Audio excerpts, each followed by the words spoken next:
Hello, my name is David Trujillo, and you're about to view a tape on how to professionally detail an automobile. Production Chemical believes there are 4 areas in which a detail can be broken down into. They are: Step 1 is the wet work. This is done on the wash rack. We will be cleaning the engine compartment, the vinyl top, the door jambs, the trunk, and thoroughly scrubbing the wheels, tires, and the outside of the car. Step 2, the interior and the trunk. We will be cleaning and shampooing everything inside the car and the trunk. This includes the carpets, the seats, and detailing out the instrument panel. Buffing. Here we will be discussing different buffing techniques, how to apply polish and wax, which is the final protection of the car. The last step is the final dressing. Here we will dress the vinyl top, all the rubber trim, wipe down the car, do the windows, and the final detailing of the car. Here we are on the wash rack. The first thing we're going to do is wet down the entire car. There are 3 reasons for doing this. The first reason is to soften the dirt on the car. It makes it that much easier to wash the car. The second reason is that many chemicals we use are water activated. That is, they work more effectively on a wet surface than on a dry one. And the third reason is it helps protect the paint. Some of these chemicals are caustic, and if they splatter on dry paint, they could mar the finish. Now we're ready to clean the engine compartment. The first thing we do is wet down the entire engine compartment real lightly. What we will use here is Red Power. You spray the entire engine compartment down. Be sure that the dirtiest parts of the motor, the valve covers, around the valve covers, especially on the bottom, on the front of the motor where you get a lot of dirt and grease, down low around the oil filter, the firewall, and also we want to be sure to do the underside of the hood. We spray all the way around the hood. Now if the car has a fiberglass pad under the hood, as this one does, you don't want to try to clean that. If you get it wet, it will act like a sponge. It will get heavy and just tear loose from the hood. But we do want to clean the painted area around the pad, so we spray that with Red Power. Of course, if the hood doesn't have a pad and it is just painted, then you want to spray the whole underside of the hood. Now we let this sit for just a couple of minutes, then we start to brush it down. You can use a wash mitt, or you can use what we use, which is a fender brush. These fender brushes are excellent for cleaning tight areas. The brush holds water, and it also has tough, non-scratching bristles. You just start cleaning everything under the hood. You do the fan, the shroud, the area in front of the radiator, get the hoses, do them all around, and also the battery. You want to do all around the hood also. Get down on the splash shields, the wheel housing, all the painted areas around the fenders. And don't forget the air cleaner, the valve covers. You want to get down in there really good. All around the master cylinder and underneath the hood. Go all the way around, up under the hood, and even the edges of the hood. All the air conditioning units, everything. Very important. Red Power is very strong and will stain paint. During this operation, keep the painted exterior finish flushed with running water at all times. Now, we are ready to rinse the engine compartment. When you are rinsing the engine compartment, there are obviously a few places on the motor you don't want to spray directly. You don't want to spray the distributor directly. It's all right if it gets wet. You can spray it with Red Power, but you don't want to hit it directly with the water. Another thing to look out for, especially on late model cars, is the air conditioning compressor. There is a bearing on the front of these compressors, and if you hit it directly with hot water and detergent, you will take the grease out and the compressor will burn up quickly. That wasn't true on old air conditioning compressors. Another thing to look out for is the air injection pump. What happens here is a piece of grit will get dislodged and fall into the pump, locking it up, and it will break the drive belt. Other than that, you can pretty much spray anywhere you want on the engine compartment. Now check it over and let's see if there's any places that are still dirty. Extremely grimy and baked on grease won't always come off with detergent alone. You may find dirty places like that. Spray a little blue motor wash on, let it sit for a minute or two to soften, spray it again with Red Power, rinse it with water, and it will come clean. After we've done all this, the actual washing part, air dry the engine off the best you can with a blowgun. The main reason is to prevent water spots if you have hard water. After we've cleaned the engine compartment, we are ready to go on. The front of the car gets splattered with road grime and bugs. It really needs to be scrubbed thoroughly. What we will use is Falcon Blue. It has been cut with water and it's 1/10 the strength. You just spray the entire front of the car down with this, the grill, the lights, everything in front of the car. If the car has a spoiler, as many sport and foreign cars do, don't forget that area under there. It's much easier to do an operation like this on the wash rack. For one thing, pugs on the front of the car are softened from the water and detergent, and they're much easier to take off now than later when they are dry. After you've scrubbed all that down, just simply hose it off. If the car has been driven a lot, you may have to do this twice to get rid of all the bugs. Plastic. On the newer model cars, there are a lot of plastic between the bumper and the body. This is in the front and the rear both. You just use 1/10 Falcon Blue, scrub and rinse. Again, it's much easier to do this operation here on the wash rack. Now remember, the tires must be wet before we spray full-strength Red Power. Let that sit just a minute. If the white walls are really dirty, you may want to let it set for several minutes. Then scrub with a tire brush. They usually have wooden or plastic handles with metal or plastic bristles. You not only scrub the white wall, but the whole tire. And while you're down here, don't forget to do the wheel opening and also inside the fender. You do the same thing all the way around the car. Rinse all this down. If it didn't come clean the first time, do it again. Now this car has wire wheel covers, and so we're going to use our one-step spoke wheel cleaner and brightener. Our wire wheel cleaner contains acid and is corrosive. That's how it does the cleaning. Important. You'll notice we clean the white wall first and then we sprayed on the wire wheel cleaner. The reason for this is for some reason if you leave the tire dirty and then spray on the cleaner, the acid runs down the side wide wall and it will leave a permanent mark. We don't know why that happens, but it's always been our experience. So we spray this on and let it set for a couple of minutes. After the acid has had a chance to work on the wire wheel covers, we take our water and we spray the entire wheel cover. Go all around and do all 4 wheels, and then it's a good idea to roll the car back about a foot and respray to make sure that you get this part down underneath where the acid may have passed this by. Otherwise, you'll have a shiny wheel cover and one dirty spot. This is a really important phase of the cleaning because it really makes a car look professional when the door jambs are all spotless. Nothing looks worse than when someone opens a clean car and it has greasy hinges or dirt along the threshold. To clean the door jambs, we use full-strength Red Power. First, we went down the entire door jamb area. Then we spray the hinges, threshold, the door jambs with full-strength Red Power. We'll use a wash mat to clean all of this. Do a really thorough job. Get back in the hinges all the way around the entire door opening. Don't forget to do the underside of the door. You may not be able to see this when you're up close, but when you stand back from the car and someone opens the door, you can really see that bottom edge. Then you just rinse off with a hose. Don't worry about it getting a little water into the car. You're going to shampoo the car anyway. Do all the door jambs the same way.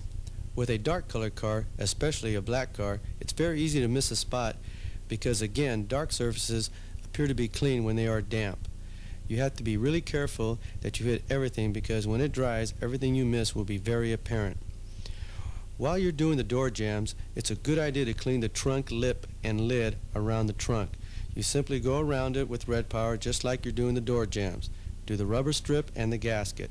Go all the way around the entire trunk area. Scrub it, then rinse it down. When you clean the trunk lid, use Red Power, a wash mitt, and then you wipe it down with another rag. The next thing we're going to do is the vinyl top. The first thing you do before you even begin to clean a vinyl top is to protect the metal trim around that top. On most cars, this trim is either aluminum or cadmium, and some of the chemicals may cause a discolorization. This will cloud up and fog over. The way to protect that is to take a little production paste wax and spread it along that bright trim. It only takes a second and it will protect the bright trim from the chemical. After you've protected the trim, you're ready to actually clean the vinyl top. The way to clean the vinyl top is to start with the mildest cleaner we can and work up to a stronger cleaner if needed. It depends greatly on how dirty the top is. Remember, you've already wetted down the entire car, so the top will be wet. We will spray this top with 1/10 strength Falcon Blue. Cover the whole top with it, and then we just use a scrub brush.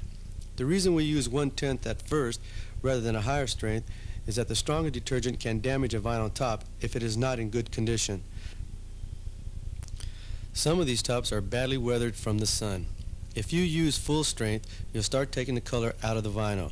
That's why it's important before you even begin to clean the top is to look at it carefully and see how badly weathered it is before you go too far.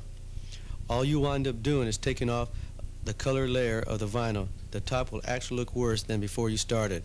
On extremely bad tops, all you can do is just wash it with plain soap and water. But for most tops, 1/10 will do just fine.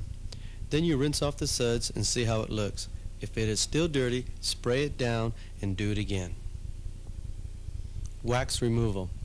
While we're here on the wash rack, I might mention one thing. Sometimes you'll come across a car that has been waxed by the owner and they didn't bother to detail it out. They've got big gobs of wax in all the crevices around emblems and the moldings. This wax bakes in the sun over a period of time and it is very difficult to get off. The best thing to do if you have a car like that is while it's on the wash rack and it's all wetted down is just simply spray it with 1/10 Falcon Blue and let it set for a few minutes. This will soften up, then you go over it with a detail brush. Then you will be starting with a clean car when it's waxed later. Washing. For washing, we will use all-purpose shampoo and a wash mitt. We wash from the top down, making sure to get down low. It's not important to worry about washing every square inch of the car because later we're going to go over the entire car with the buffer. All you want to do is wash it down, get off the dirt, and chamois it off. We are now ready to start the second phase of the detailing, which is cleaning the interior and the trunk. We want to wipe down everything inside the trunk. Even a clean trunk will be dusty. That includes the jack and the spare tire. We want the spare tire just as clean as the tires that are on the ground. So go all the way around. After you've wiped down the entire trunk, you can vacuum it out. What we do next depends on what kind of car and the kind of surface inside the trunk. If you're fortunate enough to have a vinyl surface, as in foreign cars, you just use 1/10 strength Falcon Blue and scrub it out with rags. If you have a mat in the trunk or a carpeted trunk, you have to vacuum it the best you can. You are still going to find you usually can't get everything out. Because the type of material, things get woven down into the fabric itself. What we do with these types of trunks is take the right color of tint and scent and just give the mat or the carpeting a light coating, very light. When it dries, it makes the mat or carpet look brand new. It helps to cover up the little things you can't get out of the mat. You could conceivably on some cars spend hours of doing nothing but vacuuming the trunk. Another method of cleaning the carpet trunk is to shampoo it. We'll show you later how to shampoo the interior of the car, but it's the same procedure for the trunk. After the trunk has been cleaned, it's a good idea to spray dressing on the spare tire. Use blue rubber dressing. It's water soluble and you just spray it on the spare tire. When it dries, it will give you a nice dressed out spare tire and it improves the looks of the truck tremendously. We're ready to do the interior of the car now. The first thing you're going to do is take out the floor mats of the car, and we're going to do a very thorough vacuuming. I mean very thorough. Not the kind you do at the car wash, but the kind where you get down into every nook and cranny, every little crevice inside the car, and thoroughly clean it out. That alone will make a dramatic difference in the way most cars look on the inside. It's very necessary before we start our chemical cleaning and shampooing steps. The best thing to do is put the seat back and thoroughly clean the front of the car. Get under the seat the best you can. Then move the seat all the way forward and do the back. Again, get under the seat. Hit any place that grit or dirt or trash can get caught.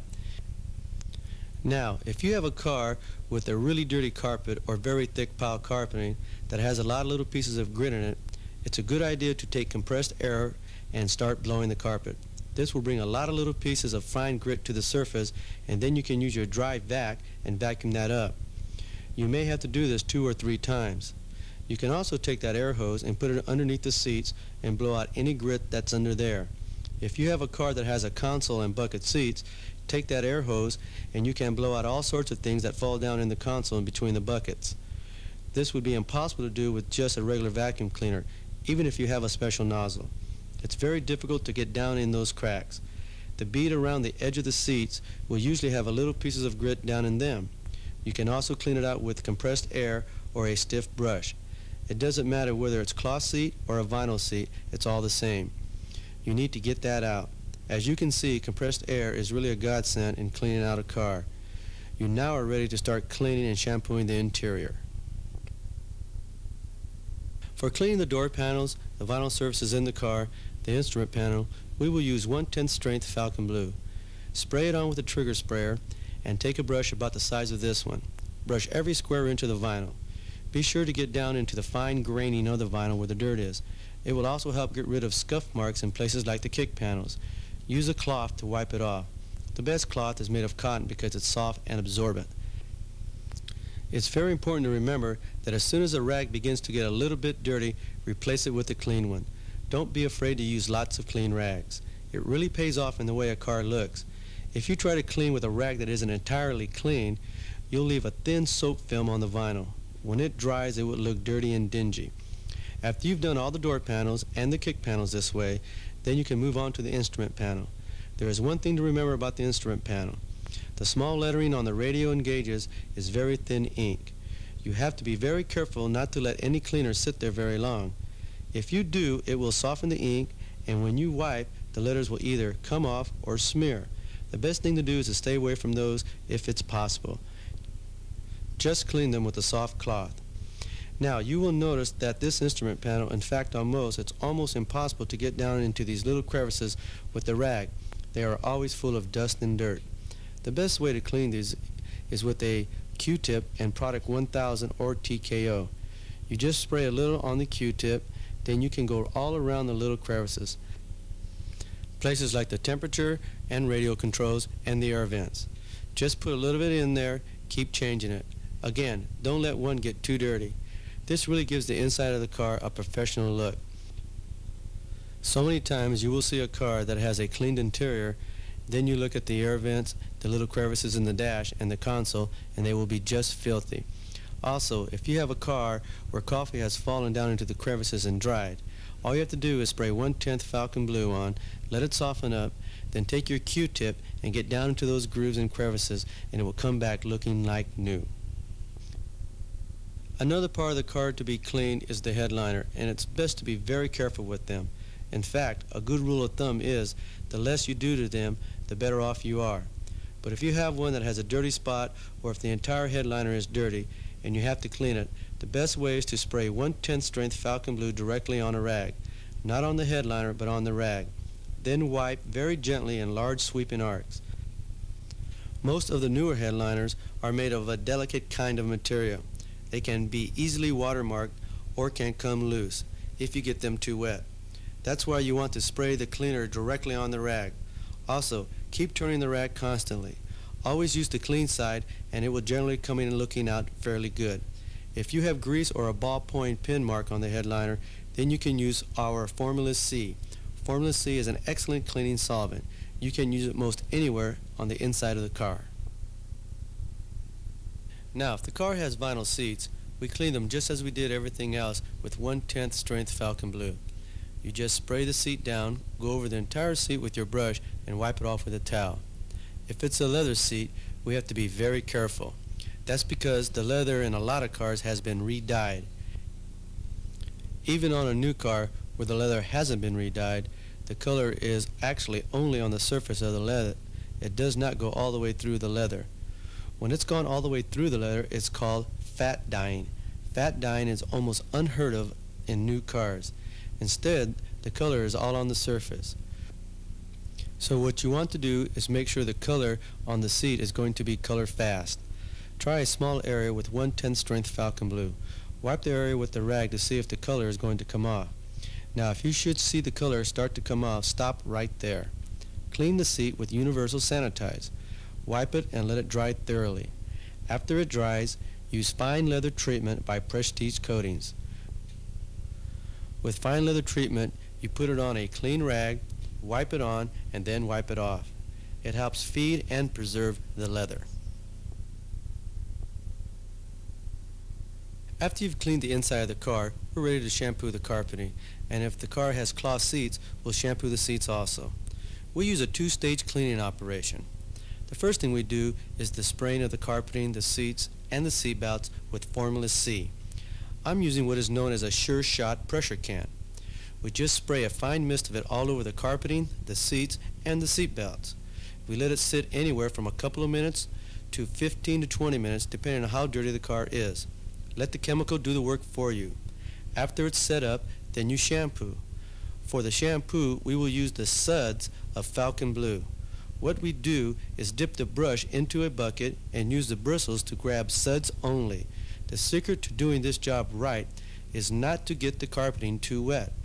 That's why we only get the suds. All you want to do is dampen the top surface of the fiber. Agitate it with a stiff brush and that will do the cleaning. You don't want to soak the carpeting or the seats. Getting anything too wet will cause mildew and odors and is a mistake many people make when they are detailing the interior of the car. While you're down here, don't forget to do the pedals. They also need to be cleaned. Now that you've agitated everything with a stiff brush, you can take a towel and wipe up most of the dirt. After we let the inside of the car dry for a little while, take your vacuum cleaner and go over every bit of the seats, the seat belts, and the carpeting. This will pull up the nap and pick up the little pieces of grit and dirt, and it will leave the interior in really good looking condition. It is now ready to completely and thoroughly dry. We'll now dress out the vinyl in the interior of the car by using Product 1000. What you do is put it on a rag and wipe it on the vinyl. Be sure to get a nice uniform coating. You don't want it too wet. This is especially good on places like the kick panels of the car where you get scuff marks. Product 1000 will leave a nice sheen. It is not a high gloss product, but it needs a good look to the vinyl. You can also use Prime. You have to be careful that you don't get it on anything you don't want it on, because it will smear, for example, on chrome. If it smears, you have to take a dry cloth and wipe that off. The pedals should also be dressed out. Now, when it dries, it will leave a nice appearance to the pedals. Again, this is just one of many little details that makes a car look professionally done. When you add up all these little details, you'll see the difference between an amateur job and a professional job. The first thing we're going to do is prep the exterior by taking the road tar off of the car. Every car, even one that looks pretty clean, has some road tar on it. What we use is Servasol. You wipe down the whole car. Take special attention to places where it really builds up. Behind the wheels, of course, on the rocker panel moldings, the back bumpers, behind the rear wheels. Especially on a four-wheel drive, it's usually very thick behind the front wheels. Tar can get all the way up to the windowsills on some cars. There may not appear to be very much, but there will be little tiny specks. Wiping the car down with Servasol is really the only way to do it right. Some people will tell you that buffing will remove the tar. It just doesn't work the same. It's cutting corners and it's not doing it right. If you have a car that has a lot of road tar on it, you may have to do this 2 or 3 times. Occasionally you'll run into a car that has been driven across freshly tarred road, and it may have as much as 3/4 of an inch thick on it. In an extreme case like that, use gasoline to cut the worst of it off. Be sure to wipe it off quickly afterwards. Then go over it with Servasol until you get down to nice clean paint. After the road tar has been removed, we're ready to go over all the chrome trim. We use AX313 wax and double-aught steel wool. Go over every piece of chrome on the car. Any tar left on the chrome will now come off. This step also removes road film, surface rust. If, for example, you should have pieces of bugs still embedded in the bumper, this will loosen those up. Be sure to do a thorough job at the wheel opening moldings. Again, this is another little detail that makes the whole job look really professional. Do all the chrome, trim, and bumpers. When you're doing this, be sure not to get any on the vinyl rub strips. What happens is when it dries in the graining, it's very difficult to get out. The next thing you need to think about is that there are places on the car that can't be buffed with the buffer. These tight areas need to be rubbed out by your hand using Phase 2. Phase 2 contains a cleaner, so if you rub briskly, it will remove light oxidation as well as light surface scratches. A perfect example is the light monitors on the front fenders of some American cars. They are plastic. Places like the sport mirrors, any place that there's an emblem on the car, small window frames, around door handles, stand-up hood ornaments, and around antennas. Another place you should always do by hand is the soft plastic between the bumper and the body. These places are difficult to buff. It's safer to do those areas by hand. Just go over them with phase 2 and you'll be all right. Now if a car has a softened urethane nose like Camaros and Firebirds and a lot of foreign cars, do the whole thing with phase 2 and a rag by hand. There's a little bit you can do with a buffer, but it's best to do most of it by your hand and phase 2. When you find any kind of spoiler down underneath the front of the car, again, do it with phase 2 and your hand. It's nearly impossible to get underneath the bumper of the car with a buffer. Now this car is about ready to be buffed, so we'll move on to the next phase. A lot of different companies make buffers and they come in different speeds. Production Chemical recommends the Milwaukee buffer and a speed of 2300 RPM. We have found this buffer to be more dependable than any other on the market. You can get, for an example, a 3000 RPM buffer. Because it spins much faster, you are more likely to cause damage to a car if you should hit something like a hood ornament, a piece of chrome, or a mirror. The 2300 RPM is a good speed, and this will perform the job quite nicely. Now before we actually buff the car, there are 3 very important decisions that need to be made. They are: 1. Deciding what stage of deterioration the finish is in. 2. Deciding what category of products to begin the reconditioning process with. And 3. Deciding if the car has a base coat, clear coat paint system on it. In trying to make the first decision, it's helpful to understand how a car is painted. As you can see, paint systems such as enamels and lacquers are painted like this. You start with the car surface. On top of that there is a primer coat. On top of the primer coat there will be the actual paint itself. Paint manufacturers like this thickness to be anywhere from 4 to 9 mils thick. Mils meaning thousandths of an inch. If it's under 4 mils of paint, it will chip and crack easily. Over 9 mils, the paint is very brittle and can crack. Here's a side view of a base coat, clear coat paint system. You start with the car surface, primer coat, then you lay down what is called your base coat or colored coat. On top of that is the clear paint called the clear coat. This paint protects the base coat. As you can see, base coat, clear coat systems are different. How you identify and buff these systems will be discussed later in the tape. Now, having some understanding of how a car is painted, we can discuss the levels of deterioration of a paint system. Here we have the side view of different depths of scratches in the paint. They range from a simple surface scratch to a very severe scratch. The different depths of scratches are labeled as a 1 mil scratch, which could be called a surface scratch, a 2.5 and a 4.5 mil, which could be considered anywhere from a medium to a medium deep scratch, and a very severe scratch, which is 7 mils deep. As paint deteriorates from weathering, the first level of paint is attacked. Generally speaking, the worst parts of a car for breaking down and oxidizing are the flat surfaces, which are the hood, rear deck lid, and the top. That's because the sun strikes them directly. Sometimes you will find a car with the top surfaces so badly oxidized you can hardly do anything with them, and yet the sides will be okay and polish up fine. It all depends how the sun hits the paint. If left untreated, a layer of paint is attacked, and another, and finally the primer. As each layer of paint is attacked, it loses its oils and becomes white and flaky.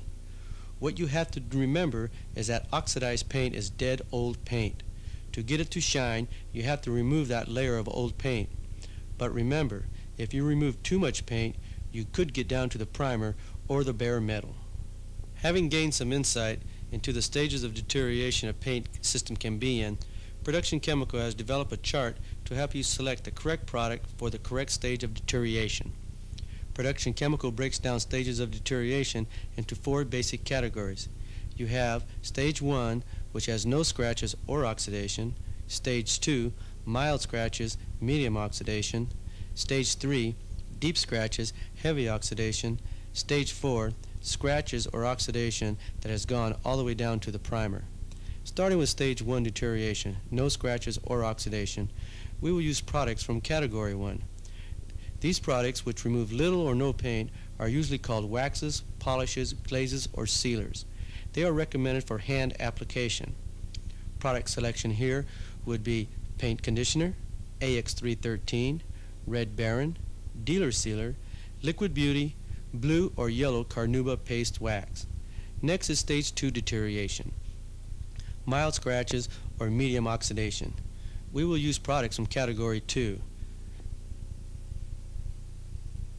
Because these products have mild or medium tight cutters in them, they usually remove a fair amount of paint. They are usually called cleaners, glazes, or one-shots.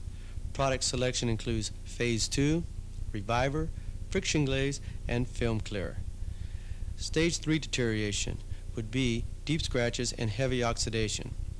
The category 3 products that we use contain heavy cutters and they remove a lot of paint.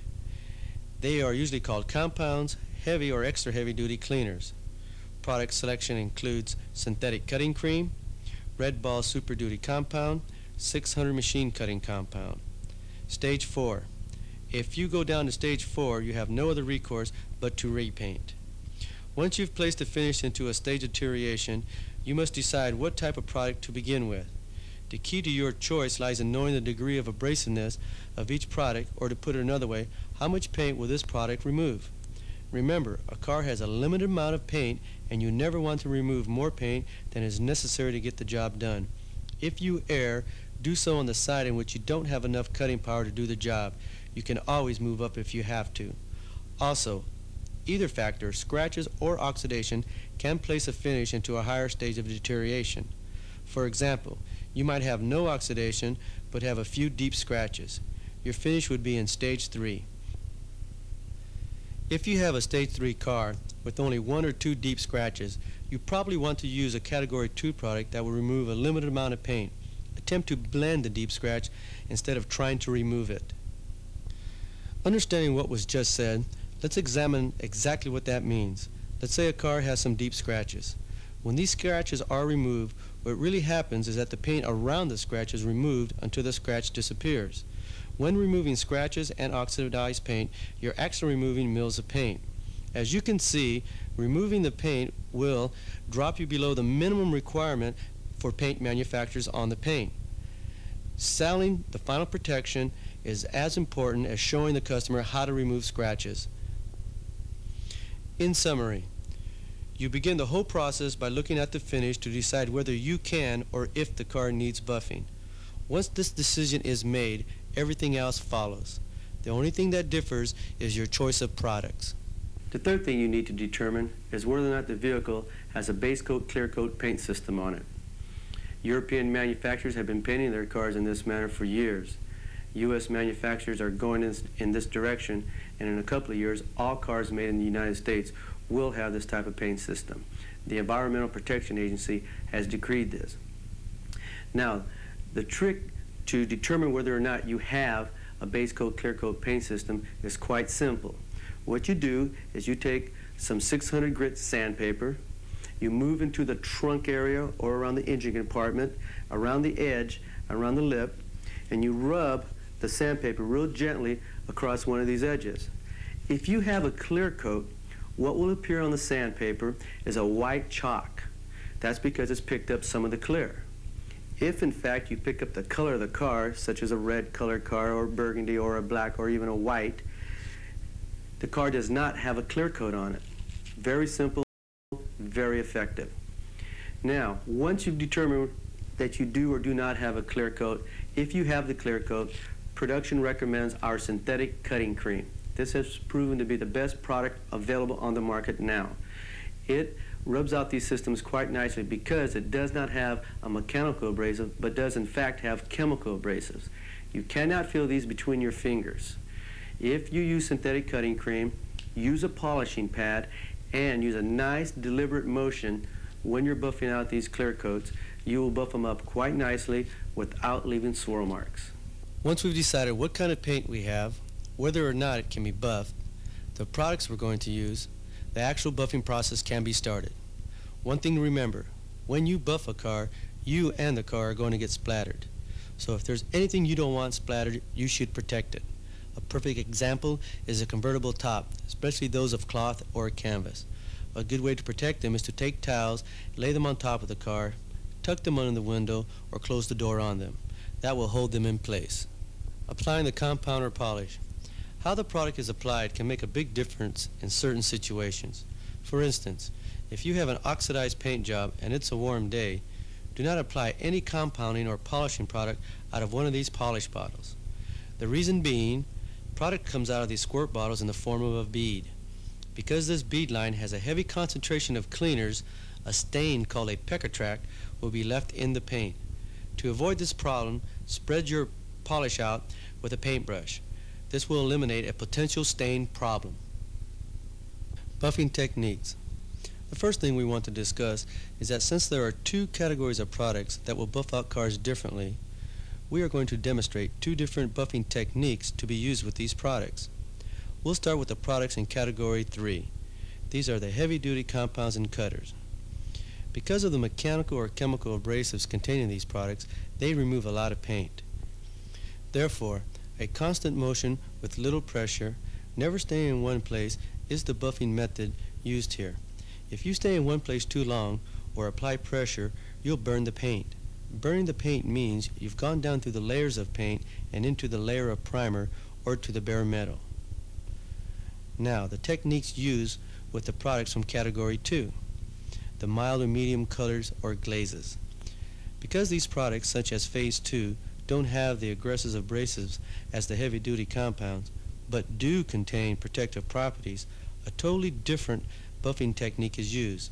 During this buffing procedure, you want to start with a little pressure, and the buffing motion is much slower and deliberate. Because of the added pressure, the slower motion of the buffer, the surface of the car will begin to heat up. This heat will cause the pores of the metal to open and permit the wax in these products to flow into the pores. As the gloss starts to develop, you ease off the pressure. So, in general, the two buffing methods are Category 3 products, a constant moving motion with little pressure and never staying in one place too long. Category 2 products, a much slower and deliberate motion, starting with some pressure and easing off as a gloss begins to develop. We just discussed two very specific buffing methods for two very specific product groups. The buffing techniques we are about to discuss apply no matter what product you are using. 1. Buff an area of 18 inches by 18 inches or 2 feet by 2 feet at the most. 2. Keep the buff wheel as flat as possible. This helps prevent swirl marks and it will cut down the chances of burning the paint. With the pad in this position, instead of the pressure being distributed out evenly around the pad, it's being concentrated into a focal point. It isn't always bad to be in this position, but it's important to know where the pressure point is. 3.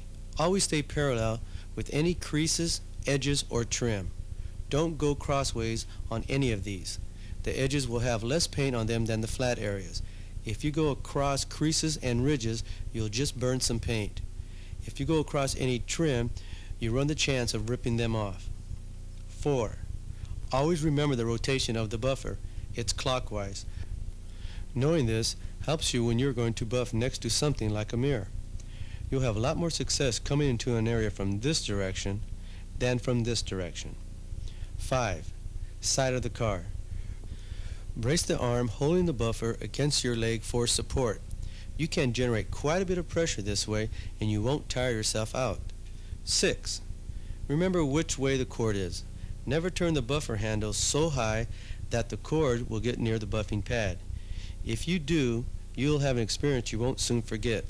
The cord will become wrapped up on the buffer. Buffing. Now for some buffing. The paint on this car is in pretty good condition, so we're going to use products from Category 1 and 2. We'll start with Phase 2. As we mentioned earlier, it's best to start off with a product that is mild. If it doesn't come up, you can always go to something more abrasive. As you can see, the buffing operation is not really physically demanding. It's mostly finesse and it just requires practice. You get used to handling the buffer. You learn what it can and cannot do. When you become experienced, this operation will become smoother as well as easier. Until you get used to it though, I would recommend that you stay away from anything like mirrors and trim. Again, it's all finesse. A good way to start is to get an old clunker car and just start buffing it. One that you don't have to worry about if you damage the paint or if you tear off a piece of chrome. Another thing I should mention, if a car has pinstripes, they should provide no problem. You just buff right over them, just as you would paint anywhere else on the car. Now some cars have vinyl tape pinstriping. Again, if they are in good condition and if they've been on for a while, they will provide no problem. You just buff right over them. What you have to be careful of is if just been recently put on or they haven't had a chance to really set into the paint. Also, if they weren't put on properly, this could cause a problem. If someone tried to put them on top of wax, for example, you may have a problem. Whatever you do, do not stay on top of the stripes, whether they're painted or taped. Just buff over them and you'll have no problem. The buffing on this car is pretty much done. What we are going to do next is we're going to start applying the protective coats onto the car to get our final shine. Protective coats. The next step is the protective polishing. We will use AX313 by hand. As you can see, this is a very fast step. Simply wipe it on and wipe it off. AX313 can be used in the sun. After you've done the car with AX313, it can now be waxed. What we will use is Carnauba paste wax. Carnauba paste wax is pure wax and has no fillers or cleaners. Use blue Carnauba on white or light colored cars and use yellow Carnauba on metallic and dark colored cars. The car has to be buffed, or at least it has to have a very clean surface before you can use this. And it's very simple to use. Take a nice soft cloth, dampen it slightly. Now the trick to applying any wax is to put on a very thin coating on the car. People want to put on a thick, heavy coat. They think they're doing their car a favor by giving it an extra heavy dude of wax. But in reality, when you put on a lot of wax, you're taking off a lot of wax. Research has shown that just a thin layer, a few microns thick, is all that stays on the car. So you put it on nice and thin with a damp rag. After it dries, polish it off with another soft towel, and it will come off very easily. After we have applied the paste wax over the entire car, then we are ready to go on to the fourth stage, which is the wipe down and detailing and dressing out stage. The first thing we'll start dressing out is the tires. We're going to dress these tires with Product 1000, or you can also use Super 1000W. You should cover your wheel covers when you spray this.